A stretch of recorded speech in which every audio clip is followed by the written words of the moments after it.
Assalamualaikum dan salam Malaysia Madani. Bersama saya Lydia Srina Abdul Ilyas dan Berita Pagi Sarawak, edisi Rabu 18 Oktober. Kita mulakan dengan perkembangan ini. Seramai 2,000 pakar dan profesional dalam bidang warisan budaya dari 130 negara dijangka memeriahkan Perhimpunan Agung ICOMOS ke-22 ICOMOS GA 2026 pada 17 hingga 24 Oktober 2026 selepas Kuching Sarawak memenangi hak menjadi tuan rumah perhimpunan yang diadakan 3 tahun sekali itu. Perhimpunan Anjuran Majlis Antarabangsa untuk Monumen dan Tapak Warisan ICOMOS memberi peluang kepada peserta untuk hadir ke simposium ilmiah selain melawat tapak warisan budaya dan semula jadi di sekitar Sarawak serta Malaysia. Menteri Pelancongan, Industri Kreatif dan Seni Persembahan Sarawak, Datuk Seri Abdul Karim Rahman Hamzah berkata, sebanyak 16.3 juta ringgit impak ekonomi dianggarkan diperoleh menerusi program berkenaan. Dengan perbelanjaan perwakilan langsung sebanyak 8.9 juta ringgit serta 984,000 ringgit cukai dan mewujudkan lebih 1,300 peluang pekerjaan untuk komuniti Kuching. Sarawak is home to a wide variety of ethnicities, cultures and tradition that give us our destination a unique and powerful identity. Therefore, preserving cultural heritage sites and buildings is essential for maintaining our connection to history, culture and community. Beliau berkata demikian pada sidang media pengumuman ICOMOS GA 2026 di Kuching. Sementara itu, Kementerian Pelancongan, Industri Kreatif dan Seni Persembahan Sarawak percaya Majlis Antarabangsa untuk Monumen dan Tapak Warisan ICOMOS yang membuat penilaian ke atas Taman Negara Niah yang dicalonkan sebagai tapak warisan dunia berpuas hati dengan apa yang mereka lihat di tapak berkenaan. Menterinya Datuk Seri Abdul Karim Rahman Hamzah berkata, berdasarkan taklimat disampaikan kepada beliau, penilaian berkenaan perlu melalui 2 peringkat lagi sebelum keputusan dibuat. What we've been trying to do is not just about tourism. The state is very passionate about conservation, about preservation, because we know that if we are to open up all those heritage places, just purely to bring as many people as possible to visit them, that is not what I think UNESCO would like to see. Beliau berkata demikian ketika mengulas mengenai perkembangan terkini pencalonan Taman Negara Niah sebagai tapak warisan dunia di bawah Pertubuhan Pendidikan Saintifik dan Kebudayaan Pertubuhan Bangsa-Bangsa Bersatu UNESCO. Pencalonan itu menjadikan Taman Negara berkenaan bakal menjadi tapak warisan dunia kedua di Sarawak dan kelima di Malaysia. Terdahulu, beliau hadir di sidang media pengumuman Perhimpunan Agung ICOMOS ke-22 di Kuching. Kes kehamilan dalam kalangan remaja di Sarawak menunjukkan corak penurunan dalam tempoh 7 tahun kebelakangan ini.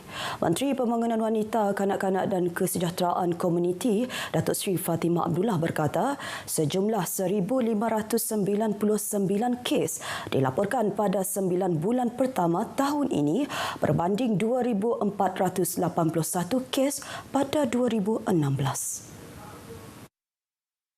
Namun katanya kes tahun ini meningkat sebanyak 4% berbanding tahun lepas yang telah merekodkan kes sebanyak 1,536.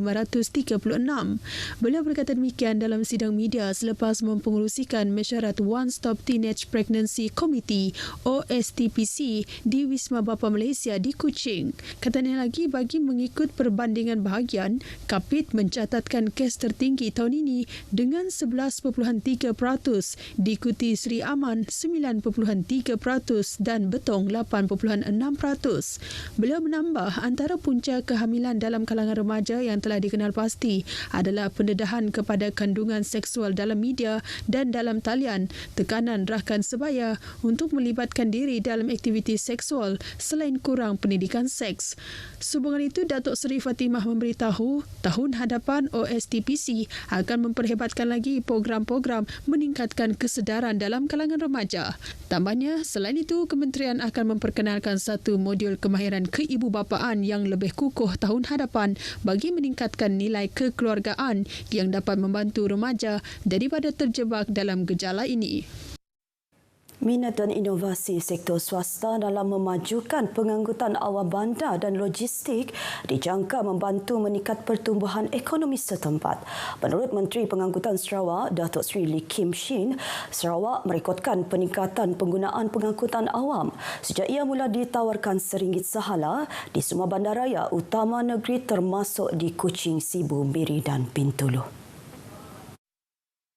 Ujarnya seramai 1.2 juta pengguna direkodkan pada 2020 dan kemudian meningkat kepada 3.5 juta tahun lalu dengan kadar peningkatan purata sehingga 41%. Langkah ini katanya turut dapat mengurangkan kesesakan jalan raya yang kini telah merekodkan hampir 10 juta kenderaan di Sarawak. Pada masa sama, usaha ini adalah selari dengan visi kerajaan negeri yang turut membangunkan pengangkutan awam moden seperti transit aliran autonomi ART berkuasa hidrogen.